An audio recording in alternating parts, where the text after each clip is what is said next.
anak-anak, semoga Allah senantiasa memberikan kesehatan dan kesemangatan kepada kita meskipun kita sekarang tetap berada di dalam rumah.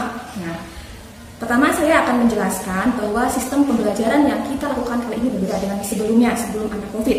Yaitu yang pertama ada sistem pembelajaran yang dinamakan dengan luring atau luar jaringan. Yang kedua, sistem pembelajaran yang dinamakan dengan daring atau di dalam jaringan. Nah, luring adalah seperti ini. Kalian nanti setiap jadwal pelajaran datang ke sekolah untuk mengambil materi dan tugas dari guru. Nah, kemudian kalian pulang dan tugasnya dikerjakan di dalam rumah. Kemudian ketika ada jam gurunya lagi, kalian datang ke sekolah untuk mengumpulkan tugas yang sudah diberikan dan seterusnya. Kemudian yang kedua ada pembelajaran daring. Daring adalah pembelajaran dalam jaringan, di mana guru dan siswa bersama-sama mendownload aplikasi, di mana aplikasi itu nanti fungsinya untuk sebagai media pembelajaran bagi kita semua. Contoh aplikasinya, kalian bisa menggunakan Zoom atau bisa mendownload Google Classroom. Nah, kali ini kita gunakan dua-duanya, Zoom dan Google Classroom, di mana nanti guru bisa memberikan tugas kepada kalian meskipun kita di dalam rumah masing-masing, tapi melalui aplikasi itu saya akan memberikan tugas kepada kalian. Baik, anak-anak, sekarang saya akan menjelaskan materi pertama, yaitu tentang IPA. Bab 1 ada sistem gerak benda dan gerak pada tumbuhan. Yang pertama ada gerak pada tumbuhan. Gerak pada tumbuhan itu secara umum dibagi menjadi 3 macam. Yang pertama disebut dengan endonom, yang kedua disebut dengan esionom, dan yang ketiga disebut dengan higroskopis. Anak-anak, tumbuhan sama halnya dengan manusia, mereka dapat bergerak. Begitupun dengan manusia, karena tumbuhan adalah makhluk hidup. Yang pertama akan saya jelaskan tentang gerak endonom. Apa itu endonom? Endonom adalah gerak pada tumbuhan, di mana tumbuhan itu bergerak sendiri tanpa adanya pengaruh atau rangsangan dari luar. Jadi, dia bergerak tidak membutuhkan rangsangan dari luar. Misalnya, yang mudah adalah pertumbuhan pada daun. Daun awal mulanya adalah kecil, bertunas kecil, tapi semakin lama semakin melebar tanpa adanya pengaruh dari luar. Itu menunjukkan bahwa daun melakukan gerak endonom.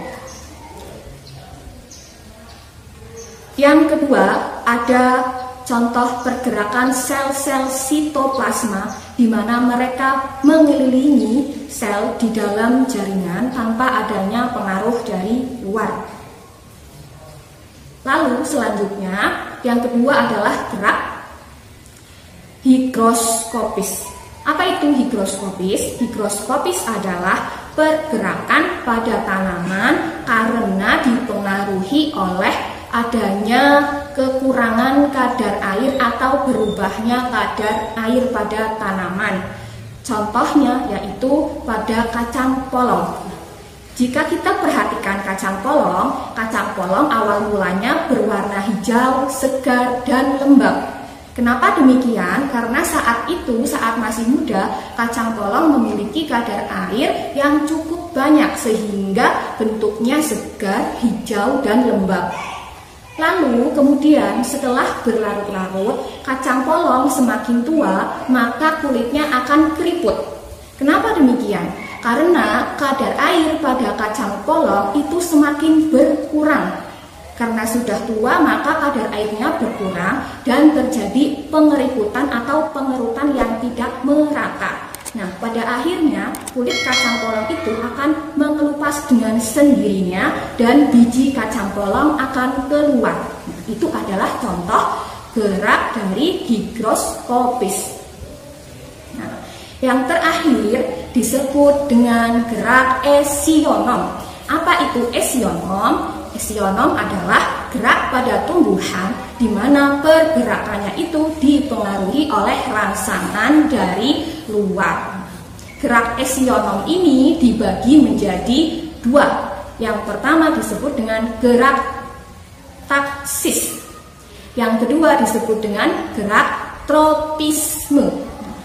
Kalau gerak taksis adalah gerak di mana pergerakan tanamannya itu arah geraknya tidak dipengaruhi oleh datangnya rangsangan. Saya ulangi, kalau gerak taksis itu arah gerak tanamannya tidak dipengaruhi oleh arah datangnya rangsangan. Tapi kalau gerak tropisme adalah gerak pada tanaman di mana arah gerak tanamannya itu menyesuaikan dengan arah datangnya dari rangsangan. Untuk gerak esionom ada taksis dan tropisme, itu ada pembagiannya lagi, tetapi akan saya sampaikan pada pertemuan selanjutnya.